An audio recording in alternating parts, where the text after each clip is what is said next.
So has Hillary Clinton presided over a withdrawal of American power from the world? We're joined now from the Brookings Institute in Washington, D.C. by Bruce Riedel, former CIA strategist, presidential advisor to 4 presidents and long-standing observer of al-Qaeda. Joining us here is Baroness Pauline Neville-Jones, former British diplomat and security minister. Bruce Riedel, I mean, it's a fact that the Pacific now beckons American interest, and quite understandably, with the Iron Curtain down, the need for you in Europe is retreating. But nevertheless, one wonders whether Hillary Clinton has presided over a situation in which old allies are kind of going by the board. Well, I don't think old allies are going by the board, but I do think there's a retrenchment in American foreign policy.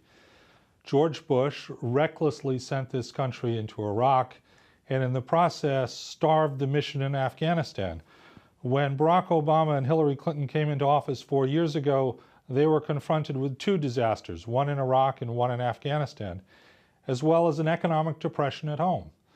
As a consequence, they've decided to go for a softer footprint, a lighter footprint. I think what's interesting is there's not a whole lot of debate in the United States about this. I think there's a general consensus pretty much between Republicans and Democrats that while there may be some criticism of the Obama foreign policy, there's no one who wants to jump back in to 2 more large ground wars. Well, now, Baroness Pauline Neville-Jones, if Europe has a single market, which it does, then it should do something about its security. Yeah. And it would suggest that if the Americans aren't knocking around to do it, we'd better get our stuff together. Well, I think what we need actually is partnership between the 2. I think the US was overstretched, did get itself involved in 2 ground wars. These have been limited, success, not wholly unsuccessful, but they haven't achieved all their objectives, and they leave a lot of exactly a start. No, and I say, but on the other hand, it remains to be seen. These are very long campaigns that you have to conduct, and your military has to be followed by your civilian holding the ground first of all. Establishing the security situation again, and then putting in a great deal of other kinds of assets and power, at which actually the EU is good and does have assets. And we need now, really, we need a who does what strategy for this part of the world. It is something that affects us absolutely very closely. It also affects the US. Terrorism is a global challenge. So there's real room for establishing a good partnership. Well, Bruce Riedel, let's look at terrorism. And bin Laden's dead, but the effluent of al-Qaeda is absolutely everywhere. That's right. I think we're confronting what I call al-Qaeda 3.0, or the 3rd generation of al-Qaeda. This is an al-Qaeda that has grown out of the death of Osama bin Laden, but especially grown out of the changes produced in the Arab world by the Arab Spring. An unintended consequence of the Arab Spring has been the creation of large, lawless areas in eastern Libya, in the Sinai Peninsula, increasingly in Syria, and most notably in northern Mali. And al-Qaeda, the new generation of al-Qaeda, has been quick to take advantage of that and to set up sanctuaries and safe havens there. And I think we're seeing the French do exactly the right thing in Mali now, going in there to make sure that before that sanctuary gets any more solidified, it is disrupted.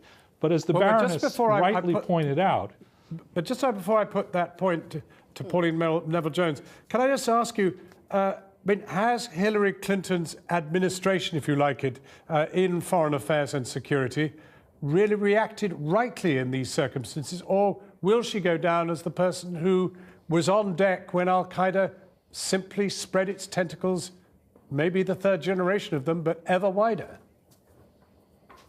Well, I don't think it was Hillary Clinton or Barack Obama's power to change the dimensions of the Arab awakening or the Arab Spring.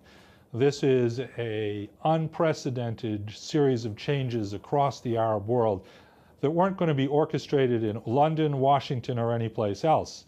How effectively they've responded to them is a subject of much debate in the United States today, especially how well they responded to the situation that emerged in eastern Libya around Benghazi last fall. We could have done better. There's no question about that. But as the Baroness rightly pointed out, the easy part is the military solution, going in and knocking out the safe haven. The hard part is trying to put the Humpty Dumpty of Mali or Afghanistan or Yemen or Libya back together again. That's where soft power is a lot more important than hard power. Right. I mean, a very strong point with which I know you agree. But, you know, Syria is bound, surely, to be one of the tombstones of this administration. Well, I think it's a very hard challenge. I would not have expected to see, and indeed I don't think I would have wanted to see, an American intervention in Syria. This is not a toy army, and this is not, you know, you would have had huge bloodshed. I don't think it's the way to handle it.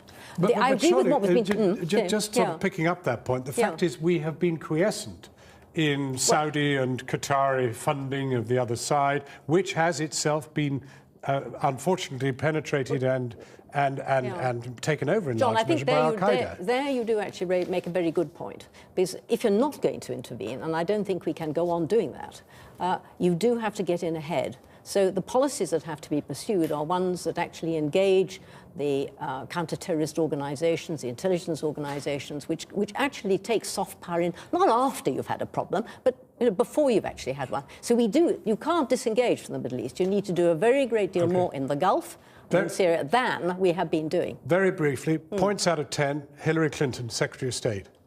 7. 7? Bruce Riedel, points out of 10 for Hillary Clinton? An 8. 8.